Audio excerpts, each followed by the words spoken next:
Welcome to UX Banter Podcast Season 2. I'm your host Dushyant Kanungo. Here, I speak with industry leaders about their journey in design and know more about what inspires them to become the best in the industry. This podcast is presented by Galaxy UX Studio and powered by Galaxy Weblinks, an Inc. 5000 organization. Hello everyone and welcome to another episode of the UX Banter podcast. This is our season 2 and I am your host Dushyant Kanungo. And for the guest of today's episode is someone who knows how to make design happen. The magic of design by mixing the right amount of creativity with technology to design usable solutions. He's a skilled designer, strategic thinker, and equally efficient technology guru. Without daring to begin listing out the countless skills that he possesses, please welcome the Director of Design at SingleStone, Kevin Tuskey. Wow. Hi, Kevin. Hi. What an intro. So, how are you today? Everything I'm okay? doing great. All good? How are you doing? Yeah. I'm doing very well, thank you. And again, compliments on the wall behind you that anybody who is watching this podcast on YouTube or in the video format, they would understand that what goes on into a UXer's life. Oh yeah, I've totally committed to the whiteboard lifestyle, which is we bought a couple buckets of the whiteboard paint and one of my, not all the walls, but one of the walls in my home office, which was great because when the pandemic hit, I was prepared. But one of the walls is covered in whiteboard paint, which takes a surprising number of coats. It was something like 8 or 10 coats. Like it was, we went cheap on the paint and that meant more coats. And so if I had to do it again, I'd spend more money and do less coats. But I think that is ideal in today's day and time that you must have some sort of whiteboard at home because we have got installations. Because from the creative point of view, you always need that sort of a debate and discussion going on. There's something in your mind. It has to be just written down right there and then as a list, maybe that these are the things that we are going to do. Yeah, so much of teamwork is essentially exposing your own bias and assumptions and clarifying those others. Like they're wrong. So all these tools are ways to kind of get out of your own head and expose what you're thinking.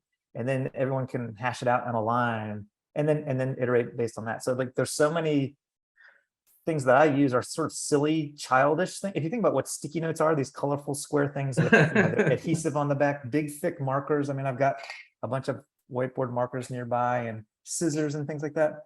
They're all techniques to just get out of our own head and expose what we're thinking. So, true. So, I mean, just like the last time when we spoke, I mean, we just started the conversation just off the bat. But for our listeners, yeah, this is the part of the banter that I really love, that when, two people click and then the conversation just flows. So my first question is that there has been a journey, a path that you must have taken to get here. So what was those decisions to come into design and how was your journey like? It was long and twisty. I think most UX people, because it's such a fairly new Absolutely. focus. Everybody comes from, such a bendy road that it is really hard to explain, but still. I don't even know what the main line, like what is the normal route. I don't even know what that is when it comes to UX, to be honest. It's so varied that I don't think there really is even, I think even the people who are the most similar are a very small fraction because it's so varied. So my own actually did a lot of art and drawing and painting in high school and wasn't necessarily sure that was the most practical thing to get a career in. And so instead of going to art school at first, I actually got an economics degree from the University of Virginia. But before that, I was pre-med at UVA. So. Oh, nice! Wow! Talk about I've pre-med to economics to design. That's wonderful. So it was pre-med, then it became economics, but I still minored in art. Like I couldn't give it up. And then I was a banker for a couple of years while I was also going to get another undergraduate degree in design from a local university, Virginia Commonwealth University, VCU. And I made the commitment and left banking, went all into this was graphic design though. This is sort of probably early days of what would be considered UX. And then do you think the journey was about finding yourself then actually, putting design as the last option? I mean, from early beginnings in your career or in the childhood, you must have the idea that creative inkling, the eagerness to solve a problem must, come from somewhere. It did, but it seemed like a risky route to go for a career path. Like, I mean, we're within America, there's so much culture around design and creativity in terms of like movies and TV shows and plays and cartoons and all these things, but there was no one in my life who made a living with creativity. So it's sort of so disconnected that I thought, well, let me get this kind of business degree to fall back on. But then it was sort of like, I don't really care how successful I am. I want to do this creativity thing because I want to have a certain level of self-satisfaction. And then honestly, that's kind of where graphic design, and I think even further with that, user experience design, this idea of like, you actually don't have to get rid of this kind of personal motivation of creativity, because you can also help with the world's problems and help solve problems for people, both large and small, and combine those things together. And that's what I think modern user experience is when done well. It's both solving a puzzle. So there's a sort of like selfishness of your own sort of like doing the things that you want to personally do, but then also you tend to be good at the things that you want to do anyway, and that hopefully will benefit others well beyond you. How long has it been in the career? Man, so like the switch to creativity was like to graphic design was like 2003, 2004, but UX, that was a whole switch in of itself, because I was skeptical of what UX was. I thought people who did UX were people who weren't good at design. That's true. Even I started with something called Macromedia Flash was something that actually pulled me I was in. totally there. I was there for that. Yes, that's So why I fell in love with it. Yeah, so coming to just digital design domain, I mean, wearing many hats, that there used to be a designation called web designer, but then they thought, no, it's not just web anymore. They have app as well. So they converted it to UI design, and then they said, no, we need to add theory to it, and that's become UX design. It's just, it's understandable that organizations still keep different designations to define things as they go. Just yesterday, there's an intern. We have this a class of interns at SingleStone with across all different kind of like disciplines, everything from data to software engineering to design. And this was a non-designer asking about UX. And whenever someone asks me about UX, I want to tell them the world defines UX differently based on who you're talking to. So here's my own definition, and other people define it this way, because it's not, we haven't really settled in on what that really is. The UX versus UI debates aside on Twitter, which is like, oh my God, I'm so done with that debate. But it is important to know that it can be lots of different disciplines all in one umbrella, which is what we tend to do at SingleStone. I mean, everything from facilitating workshops to help polishing a built UI hand in hand with a front-end developer and everything in between. But sometimes people say UX, and after talking with them, what they really mean is research, and that's fine. But we don't have the luxury of having sort of like discrete specialists in each of these things. And so doesn't it become the core? So from leaders' point of view, I mean, we will talk about your leadership style as well in a minute, but isn't that fall under the responsibility of a UXer to make sure that the education or the way the entire profession is perceived? The word here is evangelism, that lots of people put that designation that I'm a UX evangelist. So not just practicing it, but also educating people about what the thing is, and then the perception should change about it. I see that there is a lot of changes which are happening, but how much do you think that energy goes into explaining people what it is? Yeah, I think in certain ways UX is doing a good job, meaning it seems like there are more of us than there were 5-10 years ago. So that's a metric of success. True. I think that we're also more influential than we have been in the past. We used to sort of be downstream cosmetic people focused on aesthetics. And now I think we're often, you still need to concern yourself with that, but then also many other more upstream things like what is the whole scope of the whole thing? Even if it's a decision to not build a piece of software, right? The answer isn't always software. But I also think that we're not doing, like in terms of an industry, not doing a terrific job. I mean, if you think about what UX is, it is the letter U and the letter X. The letter X is not the first letter of the word experience. So the UX, of the term UX is not good. So I use the bad user experience to begin with. It's bad user experience, the name itself, right? So, depending on the audience, I will say experience designer, product designer, UX designer, UI, UX designer. So I have all these terms at my disposal, given what I assume to be the kind of comprehension of the person I'm talking to. Like if I'm not in the industry, I don't think I would even say, like when I'm at like at a party, a social gathering, I talk about what I do. I talk about the things that I think that they'll know, that they like, I design apps, right? People kind of know apps, and then I have to get into the idea of what software is kind of a big, scary term to some people. So this thing has happened in India recently because the 4G and very cheap internet. Yeah. I think we have the cheapest internet in the world. Nice. I love that. People in the villages, they are now on WhatsApp and Facebook. And whenever they come and ask, like, what do you do? I said, you use WhatsApp? See, yeah, I make that.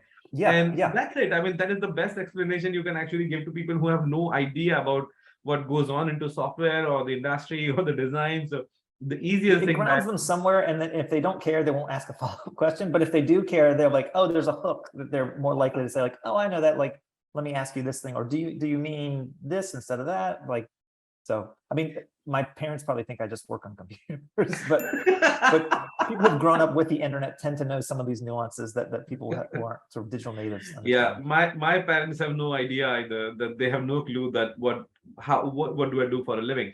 But that's when Tim Berners-Lee, the inventor of the internet, I saw one of the, I think it was a gag that was done with children, that how to teach them, and then he was there and he was saying that, and the designation was written Tim Berners-Lee, web developer. That was it. Nice.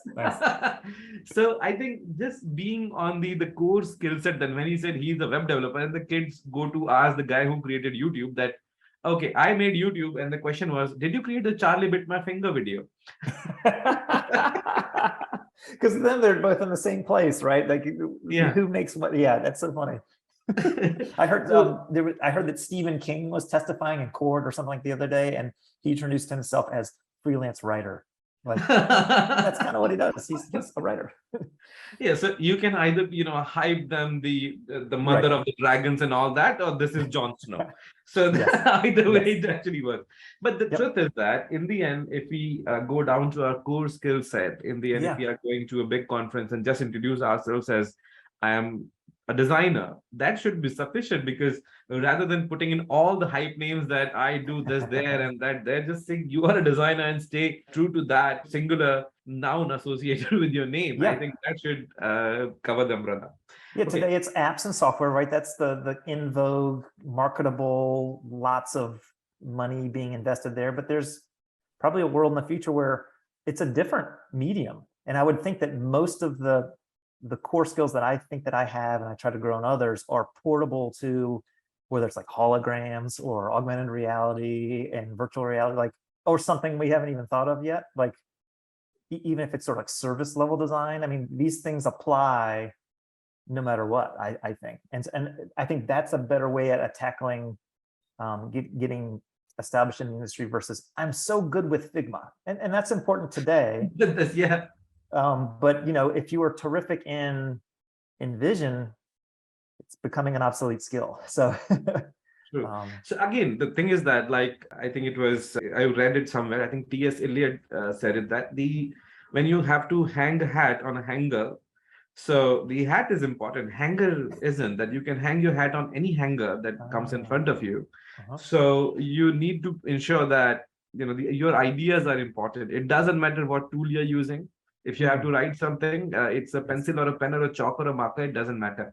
Your thoughts should be translated, and that is the key when it comes to tools. That is my opinion, that it doesn't matter. My opinion too. Other people are more kind of like obsessed with tools, and that's fine. Like, but to me, because some of the tools flame out fairly early, I tend to wait a little bit until I understand that they have resonance in the market, and then I do all the investment because it's a lot of work. You end up having to trade off a lot of decisions to learn a new tool and not another tool, or get better in the tools that you already know. So I'm just not so quick to make that call on every new tool that comes out, or Figma extension, but that has its own downside, right? Maybe sometimes I wait too long, that kind of thing. So I mean, in our lifetime, I'm saying that as if we are very old and ancient, but the thing is that, as I said, the Macromedia Flash journey, and there was something called Photo Express that used to be a tool in the beginning, and I worked on Director as well, Macromedia Director. There used to be another script-based tool that was there, which created CBTs, the interactions that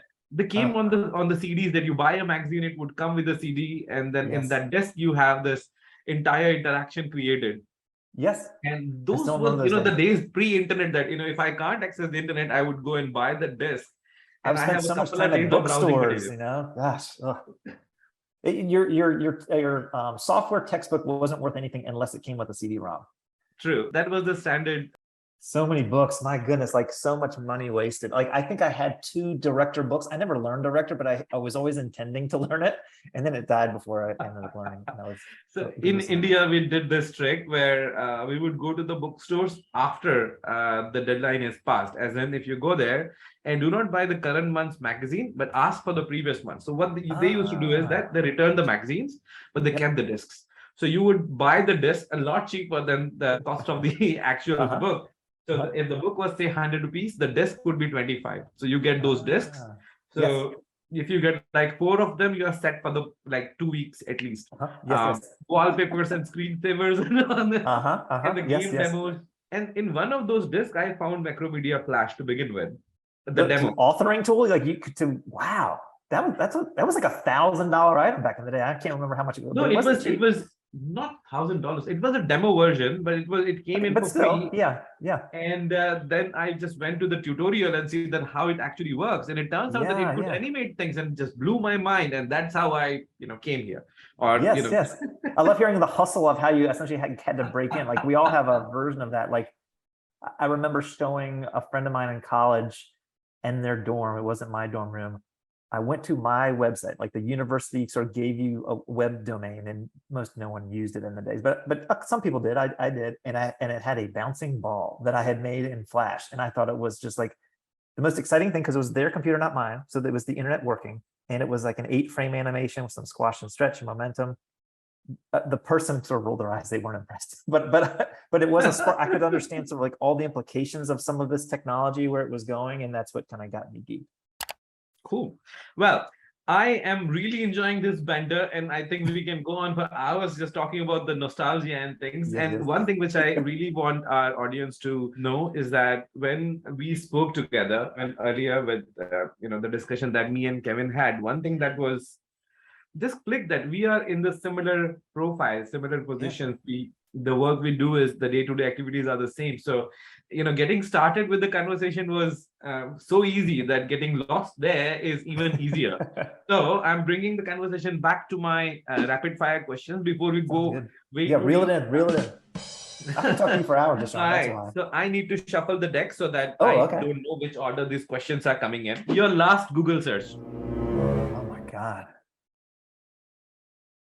I'm going to guess, but so I've been tinkering around with Swift UI, and I can't figure out this new thing in one of the different releases of the software. So it was probably something related to some new programmatic thing that I copied and pasted from my Xcode instance. So even I can't escape design even in my free time. I'm trying to build a watch app. That this is a whole other tangent, Dushyant, but essentially to reduce the number of injuries and deaths on waterways like rivers. So we have a river that goes through the James River, which is in Richmond. It goes actually through the state, actually through many states within the United States. And every so often, people are killed on the river because they don't get out off the river before these kind of waterfall dams happen, and they end up dying. And so anyway, the whole point of this app is to sort of like, before you go into the water, and like tell the app where your takeout point is, and it would sort of tell you how much time you have, how much distance you have left, and warn you when you're getting exceedingly close to the last takeout before a hazard. So anyway, that's a total tangent, but it's a good thing that you just mentioned, because in India we are in monsoon season right now, and flash floods are something which are just they happen by the minute. And every year nearby to where we are based at, we get to hear bad news, say 5 or 6 times every year, and that is really heartbreaking. But that idea, we need to explore it more, so we'll come back to it. So next question, fast food or fine dining? Super fast food, like not into the McDonald's and the Taco Bell, so I guess I'd say fine dining, but like just up from fast food is kind of my jam, like bar food. So sometimes the fine food is just, the portions are too small and I don't know what I'm eating. So bar food, like cheesy nachos? Yeah, hamburgers, a good beer, French fries, or whatever kind of cheese you want to pour on them, that kind of thing. Right up the alley. The next question here. If you can move anywhere on Earth, where would you go? Somewhere with a beach, but not too crowded. and good enough internet to do my job. That's not an exciting answer, but It is actually, even think about it. well, every time I find a beach, then there's this wonderful spot in Virginia that we found, but every year it gets a little bit more crowded, and it's close to the breaking point of too crowded, and now we need to look somewhere else. So, what about Eastern California? I mean, from San I've never Jose, been to San Francisco California. to, huh? Yeah, I've never been there, so I hear it's great. Oh, you should. but- You should. I think it's a wonderful drive. If you take the car from San Jose to Santa Cruz, Yeah. you see multiple beaches on the way, Oh, and right. then Okay. you get all the things at your disposal. That is one of the most beautiful drives that you can be on. Man, And I'm bunch doing of it. beaches Okay. all over the place. Yeah. I'd love to do it. I think the only reason I would say something like I do want to be close to family, so there's that. I'm actually now I'm taking this hypothetical question. I'm spoiling with pragmatism. So take family with you. There you go. Good. Everybody has a cottage. I like it. So your least favorite subject when you were in school or college? Now, because you've been studying so many things. There is art, there is pre-med, there is economics. So you just have a big bucket to pick from. I'm really bad at geography. It just never clicked. I'm trying to think of something else that I really didn't enjoy. I mean, some aspects of history, it didn't connect with me. But geography is definitely I'm horrible with directions even today. I'm like, thankfully, it's kind of a solved problem. Like I don't need to know. I just hand over the wheel to the computer and say, where do I need to go? Just take us there. I do that same thing when I'm flying. Like I don't even really know what city necessarily or how to get there or where it is in the state. I just know the terminal to get to and then where the hotel is. And I mean, that's horrible when any of your plans go awry, then you're kind of scrambling. There was a time when I actually almost flew to the wrong Springfield in the United States that was in one state versus the other state. So it talk about that. This guy was going from Stockholm to, I think they were planning to go to somewhere in Australia. And he went to the wrong country or something, Yeah, right? he went to Canada. And then he thought that he was getting out to the sun and the sand and the beach and all that. And he ended up in really windy and snowy airport. I mean, he got out of the plane before he realized that. He got out of the airport, then he realized that he actually got to a completely different country that he was trying to go to. I haven't done that. I've done close to that, but not quite that. All right. Books or movies? I love movies. I mean, I like books too, but the reason I love movies is I always forget all the things I like about movies until I'm watching it. Like you forget that there's someone who usually composed a whole score, that there's a sound design team, that there's a main title sequence, that there's credits, and then there's wonderful sound effects and sort of like I never forget that there's going to be acting and a script and a plot and all that. But there's so many things I always forget, and I'm in the movies and it's like, oh, I love the immersion of it all. Like, so it's a shared experience too, whereas books has to be like, did we both very very personal experience. Books are very personal unless you sit down and discuss about it. And movies is like everybody is there. My father does it, that whenever he's watching a film, rather than everything which is going in front in focus, he looks at what is happening at the back. Where this was shot, how high is the sun, and then he would tell me that look at the shadows, they are nowhere, they are not spreading out. This is high noon, they are doing it. And it must be so hot. And then that's when you realize that how much work has actually gone into the entire stuff. So yes, to make sure that the sun is in the right position, given like there's a script supervisor who helped maintain that, illusion and all that kind of stuff. So okay. And what's your guilty pleasure? Oh gosh. Ice cream or cereal? I eat cereal at all hours of the day. Have you tried cereal with ice cream? I've never tried it. But that makes a whole lot of sense. Basically, it's toppings on the cereal. I mean, on the ice cream, like cereal, dump it on the ice cream. Yeah, I mean, just see, if you take a bowl, pour some cereal, and then milk. Yeah. Well, what, you don't really need milk at that point. You got the but I've never even thought of this. I guess scoop of ice cream. Yeah, I need to try that. I've heard of people who dump like peanut butter into whatever like pint of ice cream they have, and that's genius. But this has opened up a whole new world to me. We are definitely going to give it a shot and see how it works. Yes, I will. Sure. Okay. So if you win $10 million tomorrow, what is the first thing that you're going to buy? I probably buy, this is back to the, I want to do that. No, I'd probably buy a truck. So Trucks are really expensive, but there's lots of things that I can do with the truck instead of having to borrow it from a relative. Like maybe I'd do more house repairs if I bought a truck, and I'd do more exciting things. Like we have a bunch of kayaks and we go boating all the time, and we can transport our mountain bikes. So But like, okay, bigger than that's that, bigger than maybe like a theme park, like a water park. That would be sweet, like just for me, and I get to dictate who comes and goes. That would be cool. okay. Buying the Neverland wrench, I think that is one thing that can be done with that. Okay. So you are a go out person or a stay in person? Go out. Yeah, which has been hard during the pandemic because it's going out is dangerous, but now it's loosening up, and I find myself, it's taking me a while to thaw out and be comfortable with going out, but I wasn't that way before. And all the bar food is out there. Yeah, I gotta get there. That's true.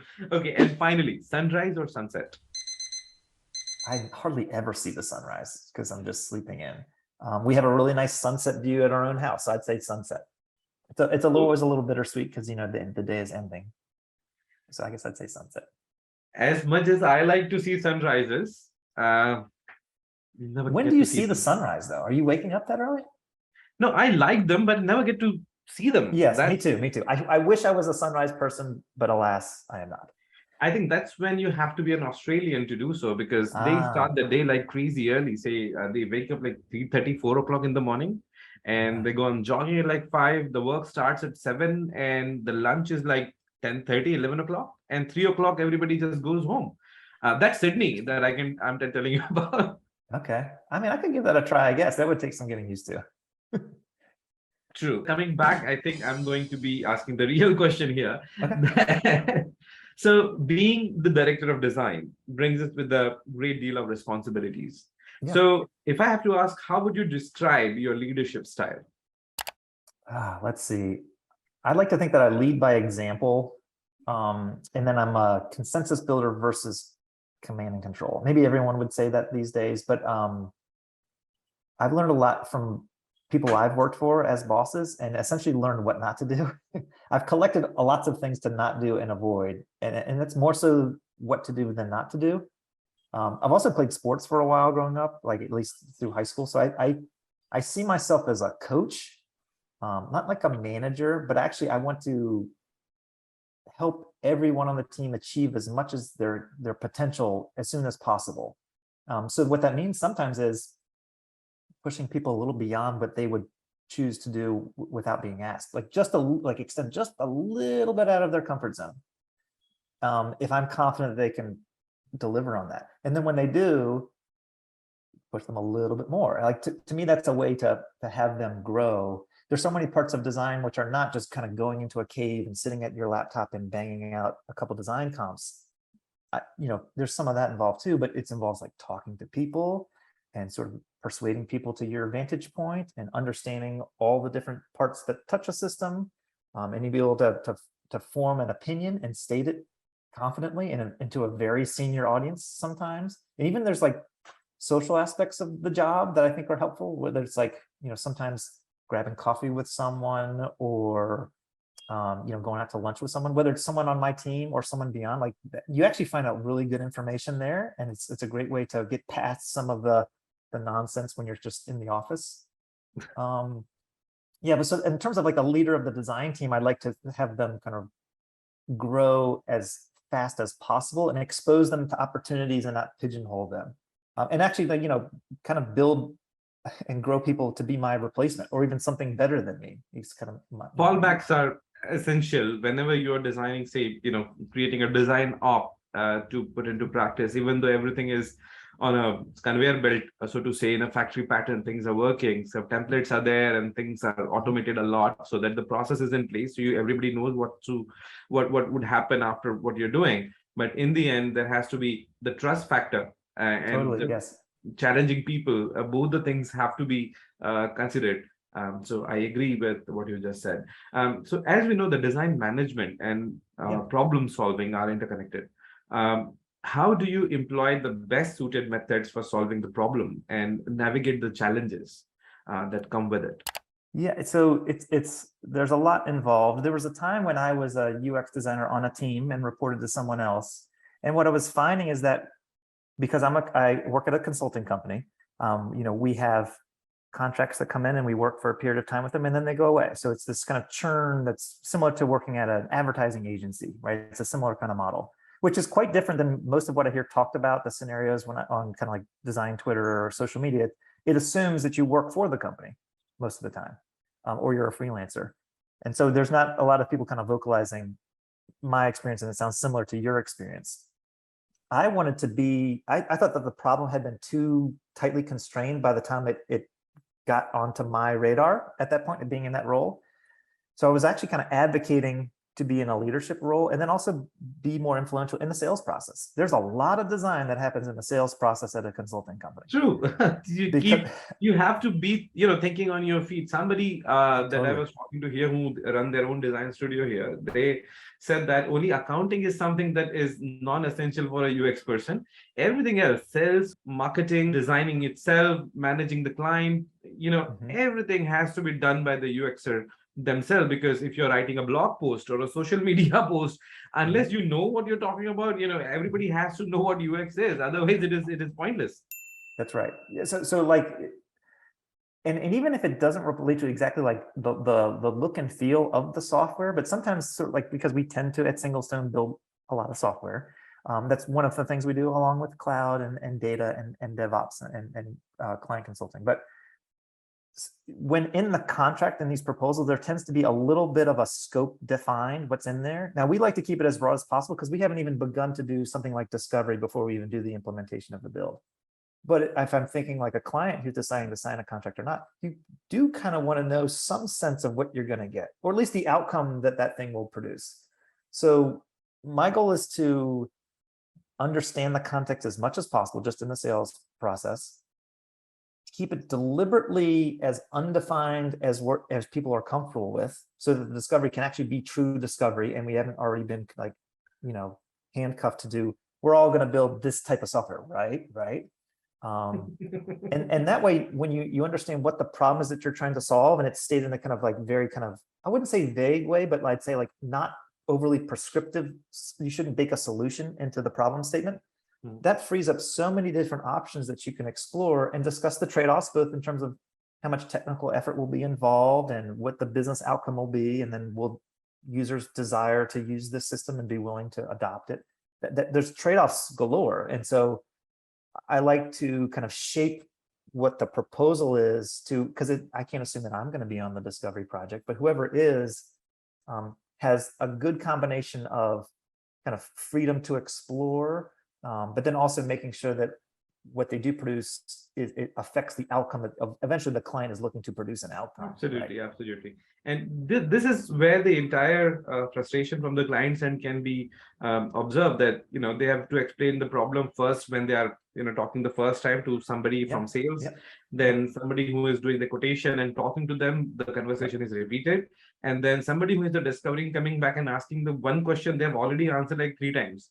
And oh, you've been through the cycle before. So yes, it's the telephone game. And then honestly, another thing that I do, Dushyant, is I have taught design thinking, a design thinking course at VCU part-time on top of my gig at SingleStone. And we've also taught workshops to clients, and then we've also done public workshops. And the first part of that framework is defining the problem. Now, people think that they're pretty good at defining the problem, but we basically prove that they're not so great at it. And it's something I continue to work on, which is, it's hard to find. Eventually what you want is like a nice emotional hook, short, snappy sentence that doesn't prescribe and has no jargon in it or abbreviations. And sometimes, so many times when clients come to us, it's riddled with a lot of institutionalized knowledge and sort of like preconceptions that are bad. I guess that's it. Really hard to actually decipher. Some people would know everything, that this is the solution I want, just translates.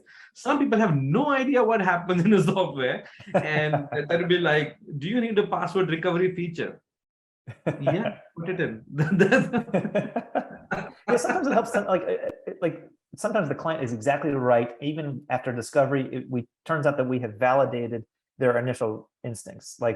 And that's a thing I've learned to trust over my kind of like development as a designer, is your instincts are usually like listen to them. Don't just sort of dispel them. I know there's this idea that's kind of beaten into me after going through art school, which is to make lots of variations. Like don't curate and edit too early. Just make a lot of things. Like just don't govern yourself. Don't check yourself. Just kind of get it all out and just keep going. And then take a deep breath and review what you've made. And the same thing goes when dealing with clients, but yet there's some instincts that are good, and in the fast-paced environment that you and I are in with client consulting, sometimes that time pressure means that you do have to compromise, and you have to kind of maybe go with your first or second option, and it's good enough and go. It's, you know, this minimal viable product lifestyle, you know, lots of compromises. Even then, I mean, see, the one example that I can actually give you, which is I've never shared with any fellow designer in the community before, Yeah. but just hear me out. So this happened that, so one requirement came up, we read the requirement, everything was understood, and we knew straight up that it's a marketplace that we are going to create. Okay. It doesn't matter what you're selling, it's a marketplace. Multiple people can sell, multiple people can buy, and that's how it works. It doesn't matter what you're selling. You may be selling fast food, or if you want to sell furniture, or if you're selling NFTs, it doesn't matter what is being sold here. So we have this week-long workshops planned, and the first meeting that I go to, I say, okay, so what we are building is essentially a marketplace. And the guy that I was talking to, he just blast me that I think this is going to be best waste of my time because you don't understand my vision. I am here to change the world, and you are just trivializing it by saying that it's a marketplace. And then I said, okay, I may be wrong. And then we do workshops day after day after day. And on the day 5, I said, okay, so we need a marketplace. And he said, yes. I mean, I just good for you for being humble. Like there's a certain humility that goes into design, like trust your instincts, but be open to feedback. It's this idea of like comfortable with getting feedback from people. Like you are open to the fact that maybe he has some sort of paradigm in his mind that I haven't thought of yet, that maybe it's not just a marketplace, which a marketplace can change the world too. I mean, the App Store does how much billions of dollars for Apple. So this is the difference between, so some people just sell the idea to themselves and they want to be hyped up by it. So you have to be really hyped up with them that yes, we are going to change the world. And this is the, you know, the next best thing since sliced bread or sliced yogurt. I mean, whichever way you want to take it. All right. So about that makes me think of a quote that based on what you're saying. I hope I'm going to appropriately credit the right person. I think Noah Baumbach said this. He is a film director and scriptwriter. I think he's an American. And he said, creativity has 2 parts. Or I'd say making something creative involves 2 parts. And I'd put software into this bucket. He said, it's like throwing a spear into the woods. The first step is the idea. You throw the spear into the woods. And the second step is to go find the spear. Meaning, like the idea isn't what I just explained about an app idea. That's, some people think that's most of the work, most of the rare work, by the way. But there's a whole lot of other work to deliver the vision that someone has explained, and also work through all the obstacles and hitches along the way as you try to build that thing and ship it, right? And have it resonate with customers. Like both parts are important. I think sometimes the people who emphasize one or the other are overlooking the importance of the other part. So this is very profound thing that, you know, came out of this discussion, and I think we should definitely put it as a quote as we are going into the promotional material for this discussion. Okay, so about productivity, about making life easier, about creating solutions. So I hear that SingleStone recently have come up with a good solution for solving all our troubles away. And oh yes, this will fix everything. It won't solve everything, but I think it will help both our designers and our developers, not just within SingleStone, but maybe all over the world. So it actually came up because of a frustrating conversation I had with one of our tech leads. So a former colleague of mine named Jay Hogan, he and I were working on a project together.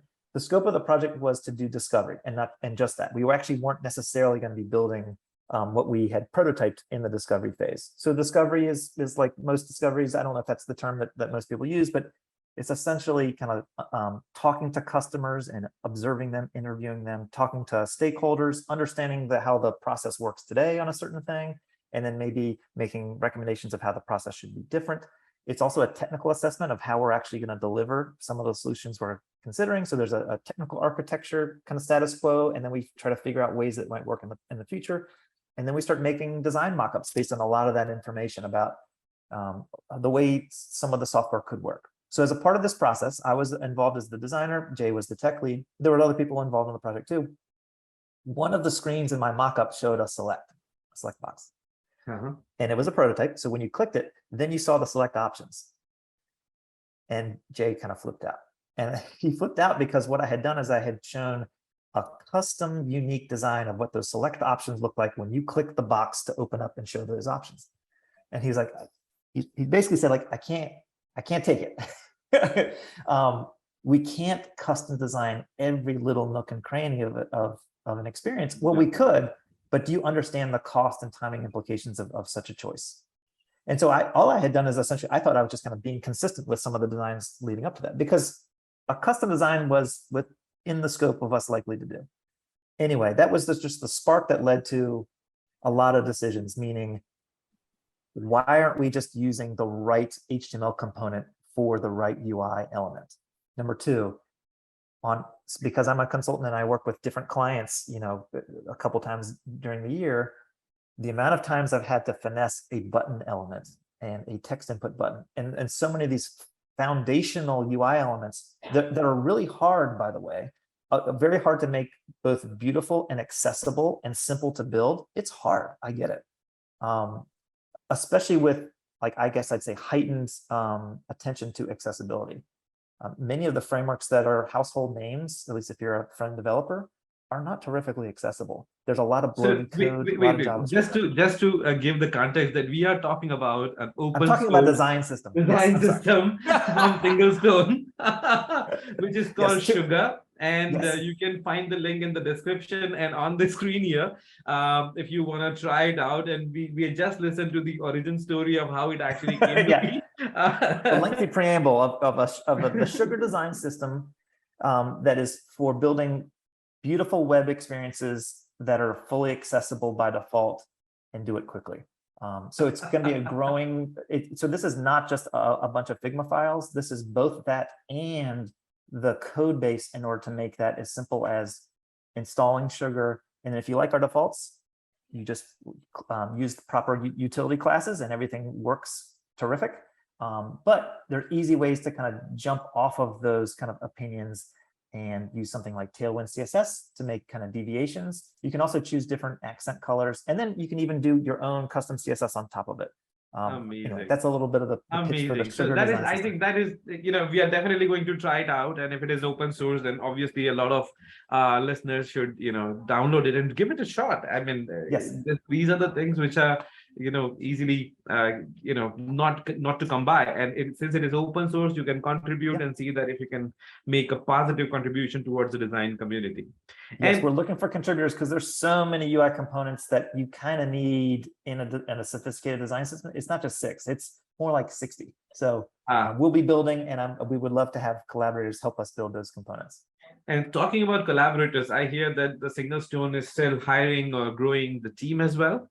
Yes, that's right. So we're actively looking to grow the design team. So we're looking for user experience design candidates, both very junior or very senior. So everything in between. We kind of have a range of expertise and seniority on our team. And so if you're interested, you can email me at ktuskey@singlestoneconsulting.com, or you just pop over to the SingleStone website and go to careers, and you'll see the job listing there. So the website is SingleStoneConsulting.com. Thank you very much for offering those positions, and definitely I think that you get a lot of applications to go with that. But I think Sugar is something that I'm looking forward to personally as well. All right. With that, I would like to ask you if there is one advice that you would like to give to the new designers who are working or starting this career, because you come from a very different career path. Some people come from psychology background. Some people are coming in from art schools or design schools directly. And after COVID, I think it has happened that a lot of people are switching to UX because the thing is it's an in-demand growing career option. So what is your advice to people who are just starting out?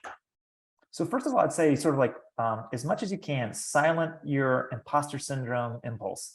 I still have imposter syndrome all the time. And it's probably a little bit of a healthy thing, but too much of it is not productive. So we all come up from a variety of backgrounds. So essentially, don't be scared to apply for positions is one bit of advice. Even if you feel like it's beyond what you think that you are on paper. Obviously. Yeah, great. I mean, sometimes we ask for 5 years of experience, but you think I'm going to reject someone who has everything except they have 3 years of experience? No, I want to talk to that person. I think the next bit of recommendation I would say is show some initiative, some self-initiative to, you pretty much need a website portfolio these days to kind of get past that first threshold. And I know that's a big bar to get over, but honestly, all it takes is one project, maybe two. They can just be totally hypothetical projects. But takes the initiative to invent a project that you would fully design and deconstruct and show how you would think and design. That's what I'm looking for as a manager. There's a big difference to someone who says that they really want to get around to making an online portfolio and someone who has done the work and delivered on it, even if it's student-based work and it's not at a bunch of different client work. I really want to know how you think and how you design, and you should be able to convey that on a website. It doesn't have to be 18 million pages. My own personal portfolio site is a single web page because I didn't want to have to deal with information architecture, and most people don't want to have to figure out how to get around a website. So that was a decision. Don't let the perfect be the enemy of the good. Don't feel like you need 10 pages before you would launch the website.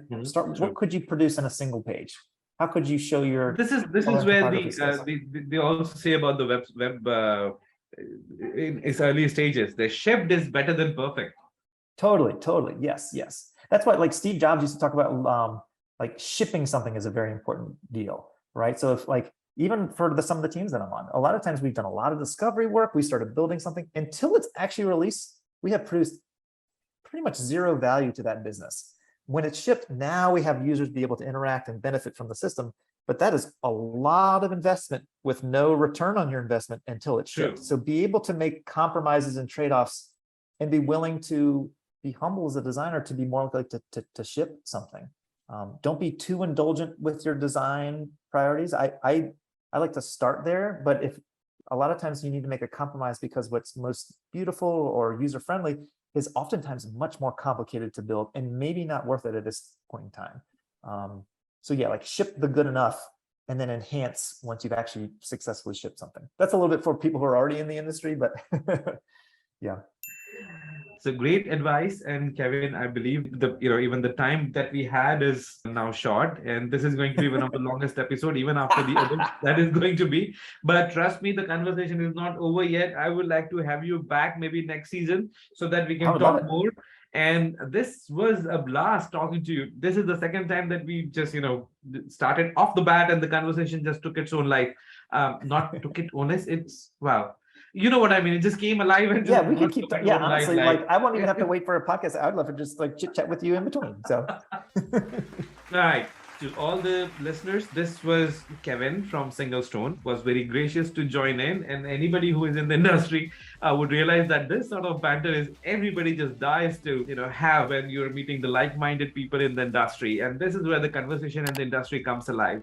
So from the design community, make sure that you're contributing enough, you're mentoring enough, you're teaching enough, you're evangelizing what we are doing. And that is the idea of this podcast, to make sure that all the like-minded people can come together and share the experiences, their journeys, how the path they have taken, and where everything is headed to. So thank you very much for connecting with us today. And thank you very much, Kevin. Thank you. It was a joy. This is great. Thank you. And we'll get back next week with another episode, hoping that it is going to be as sparkly as this one was. Talk to you guys later and have a nice day ahead. Bye.